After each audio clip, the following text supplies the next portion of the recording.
चाय और सिगरेट। ओह smoking. No चाय। चाय मांग और छोड़ो।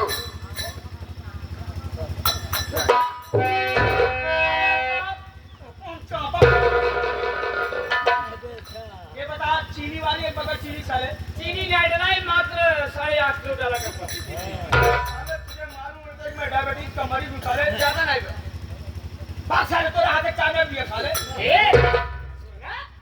ये था पिया ना तो का छोटू तेल लगा के ना पिए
जो हमारा साला फौजी मंगल सिंह नहीं है तुम विदाई करा कर चले गए उसके बाद पार्डर से फौजी मंगल सिंह का फोन आया वो चला गया ड्यूटी करने के लिए मैं उसको स्टेशन पर छोड़ने गया था आया देखा तो उसकी पत्नी अपने पति के गम में डूबी थी मैंने सोचा कि इस समय इसको पति की जरूरत है और शादी के दिन उसने धक्का मारा था ना याद है तुम्हें मैंने सोचा कि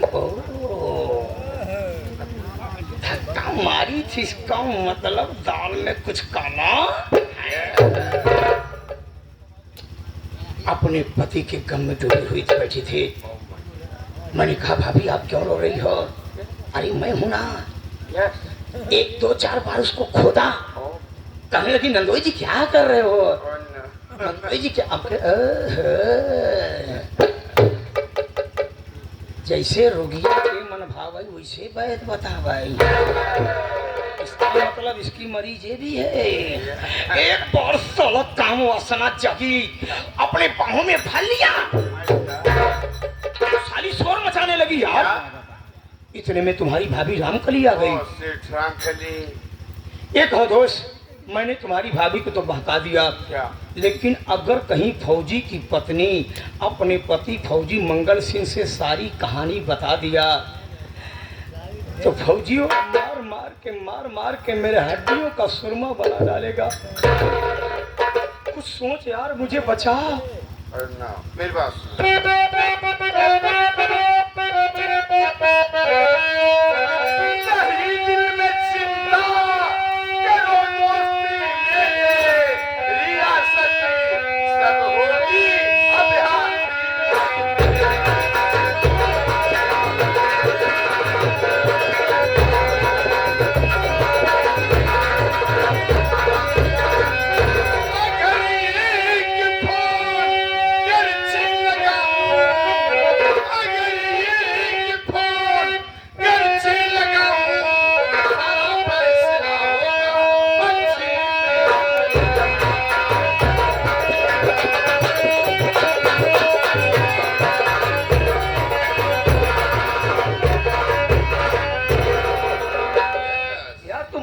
डींग मार रहा है।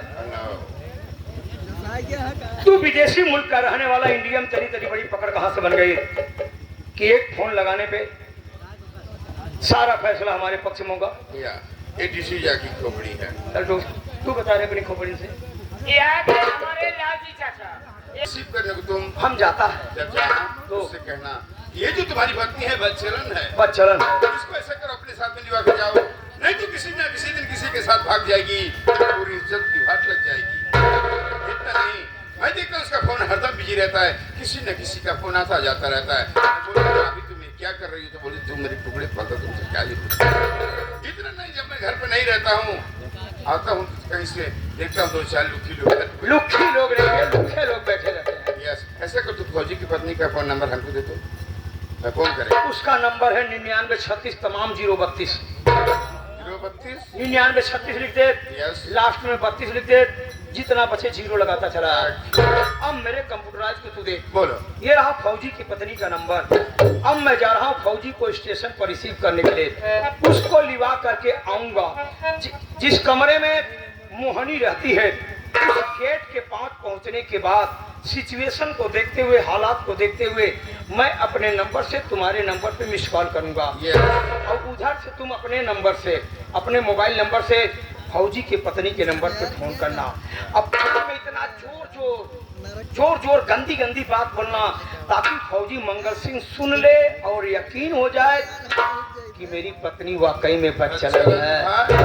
हकीकत में कहता हूँ दोस्त, एक बार साली ये मोहनिया घर से निकल जाए तो फौजीवा की सारी दौलत हमारी तुम्हारी कस्टडी में होगी। चलो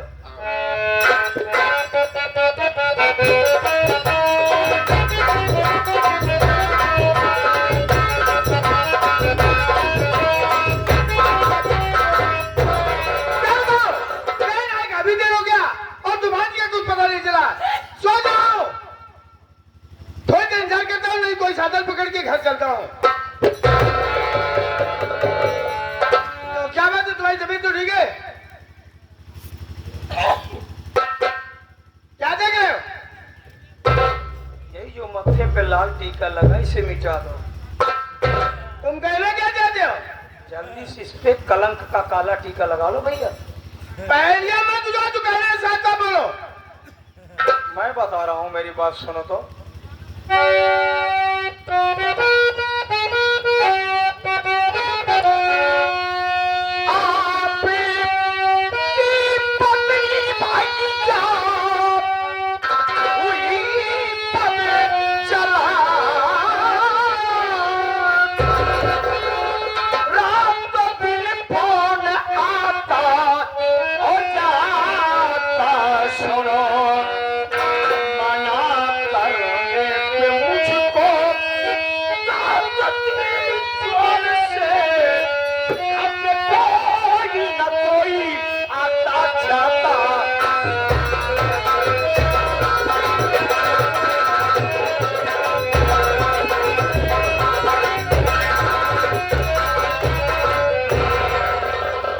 है भैया कि आपकी पत्नी मोहनी आवारा बच्चन औरत अपनी जुबान को लगाते। अगर ये बात कोई दूसरा कहा होता, उसकी जुबान काट करके कुत्तों खिला दिया होता। भैया आपका मालूम होने से कि तूफान सिंह हर वक्त घोड़ों को लगाम लगाता है। आपके जाने के बाद घर के हालात बिगड़ गए भैया। भाभी पता नहीं किससे रातों दिन फोन पे बात करती रहती है। एक फोन करता है, दूसरा आता है, दूसरा करता है, तीसरा आता है, तीसरा करता है, चौथा आता है। इतना नहीं भैया, जब मैं मार्केटिंग वगैरह चला जाता हूँ, आने के बाद क्या देखता हूँ, अपने दरवाजे पर 2, 4, 6 लुखे लफंगे लोग बैठे रहते हैं, 4, 6, 10 शराबी बैठे रहते हैं और भाभी है उनके बीच में जाके बात करती है। और जब मैं आता हूँ देखने के बाद मुझको बुरा लगता है। मैं पूछता हूँ कि भाभी ये क्या कर रही हैं? जरा सोचो, आपके पति का मान सम्मान गाँव से लेकर बॉर्डर तक बना हुआ है, आप अपने पति के मान सम्मान की धज्जियाँ क्यों पीट रही है? तो आपकी पत्नी कहती है, तूफान सिंह अपनी औकात में रह के बात करो और ये मत भूलो कि तुम हमारे पति के रोटी के टुकड़े पल रहे हो। अगर ये बात झूठी निकली तो उस वक्त मैं बोल जाऊंगा कि तुम मेरी बहन के सुहाग हो। अगर मेरी बात झूठ निकले भैया, तो जिस तरह से बॉर्डर पर आतंकवादियों को मौत के घाट उतारते हो, तूफान सिंह सीना चौड़ा करके मिलेगा। दूध का दूध, पानी के पानी, अभी आ जाएगा।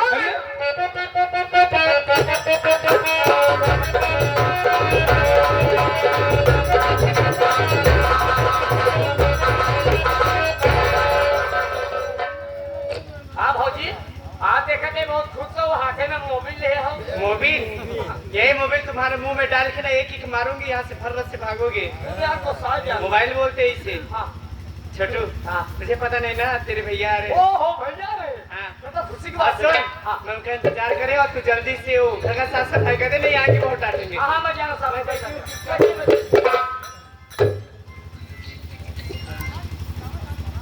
हेलो, हाँ कौन? क्या बात है? रख फोन, दोबारा कॉल मत करना रे। इतना टाइम हो गया, अभी तक टाइम नहीं होता।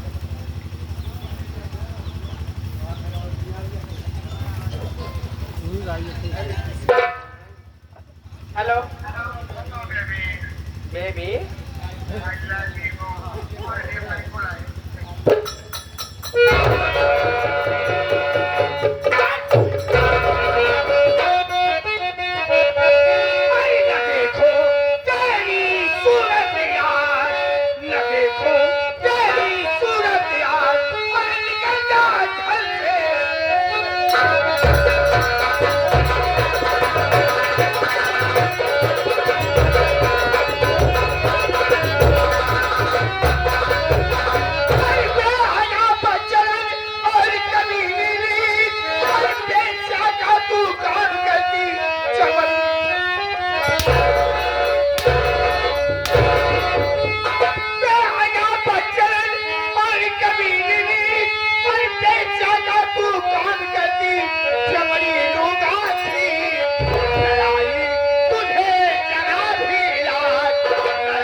कौन इस परिवार को बर्बाद करने के लिए परेशान हुआ है? किसकी नजर इस परिवार पर लगी हुई है? भैया आप मेरी बात माने तो घर का मान सम्मान भी बचा। अभी घर का मान सम्मान बचा है। हम कहते कहा जोर जोर बोलो। हम कहते ही गौतम परिवार में तेरे ही मची है, तेरे ही पड़ी बटे है, नाथ रिश्तेदार गांव देश वाले जुटल का कहीं क्या गौतम परिवार नहीं जाता कि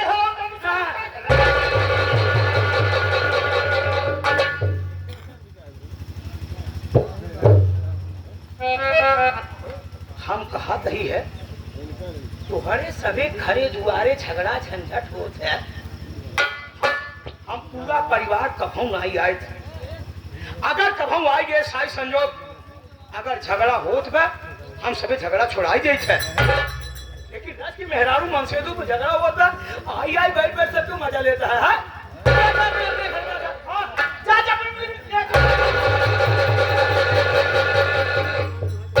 भैया आप मेरी बात माने तो घर का मान सम्मान भी बना रहे और भाभी भी यहीं रह जाए।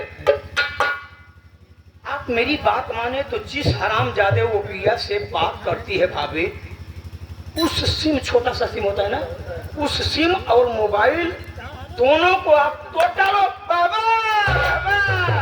तोड़ने के बाद आप भाभी को वहां लिवा के चले जाइए जहां पर आप ड्यूटी करते हैं।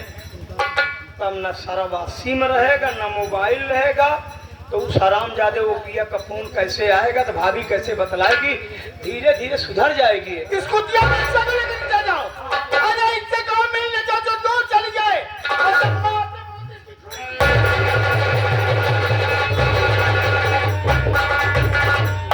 आज हमारी भैंस हो गई है, प्यास लगेगी तो माजा पिएगा और भूख लगेगी तो आप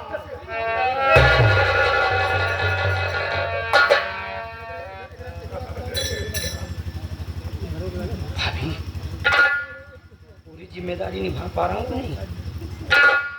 कोई कमी हो बताना।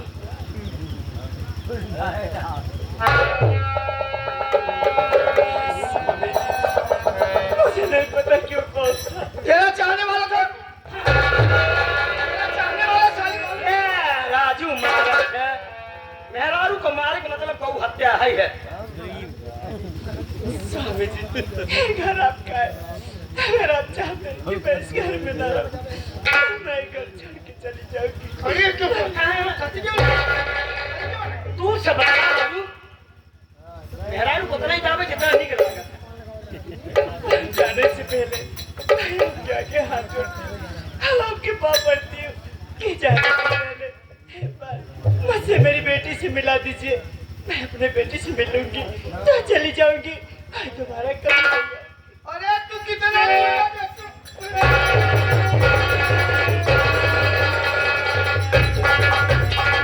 अरे तेरी मनोज पछाई भी मैं अपनी बेटी पर नहीं पड़ चुका।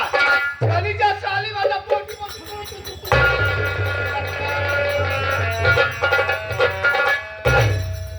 मैं साला गेहूं का वो दाना हो गया हूँ जो दो चक्कियों के पात में पीसा जा रहा हूँ। इधर जाऊं तो खाई, इधर जाऊं तो कुआं। कितना समझाऊं मैं? भैया मध्यस्थता करना मेरा काम नहीं, फिर भी पारिवारिक जिम्मेदारी निभा रहा हूँ। भैया आप भाभी को घर से बेशक भगा दीजिए, लेकिन जब बेचारी कह रही है तो एक बार इसकी बेटी से तो मुलाकात करा दो भैया। अरे स्कूल जाते अच्छा की परछाई में मैं अपनी बेटी पर नहीं पड़ जाऊंगा। इससे कहो चली जा महीने जो से तू वरना इसकी मोटी मोटी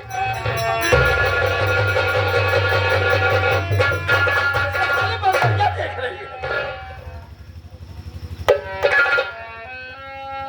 क्यों भाभी, आपकी सेवा मैंने करवाया कि नहीं सही से? अगर सेवा में कहीं हो तो बताना।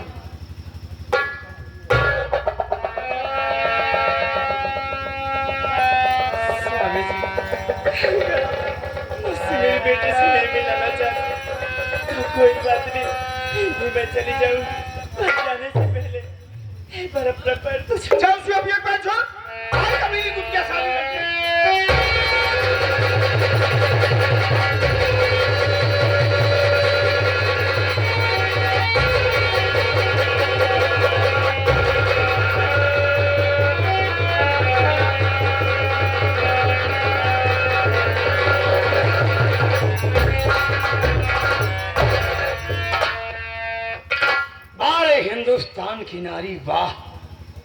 आज मैंने हिंदुस्तान की नारी की सभ्यता को देखा। पति गुस्से में, पत्नी ने कहा स्वामी जा चली जा रहा हूँ आपका घर छोड़ करके, जाने से पहले एक बार अपना पैर तो छूने दीजिए। पत्नी गई, पतिव्रता धर्म निभाई, पति का पैर छूना चाहा, पति गुस्से में पैर हटा लिया। पत्नी पति के पैरों के नीचे की मिट्टी उठाकर अपने सर पे लगा लिया। बारे हिंदुस्तान की नारी, ऐसी नारियों की ये तूफान सिंह बहुत कदर कर। 5 दिन की छुट्टी आया था, सोचा था घर में सुकून से बीतेगा, लेकिन यहाँ महाभारत नहीं महासंग्राम मचा है। और हाँ, बोलो भैया। कान खोल के कि सुन लो, अरे बोलो आज भाई। के बाद इस घर की सारी जिम्मेदारी तुम्हारे कंधों पर है। असली जिम्मेदारी निभाने का समय अब आ रहा भाई साहब। 3 दिन की छुट्टी बेकार गई और 2 दिन में मुझे बाहर पड़ जाए कि बाकी क्या मुझे इस स्टेशन से छोड़ जाएंगे। चलिए तैयार होइए।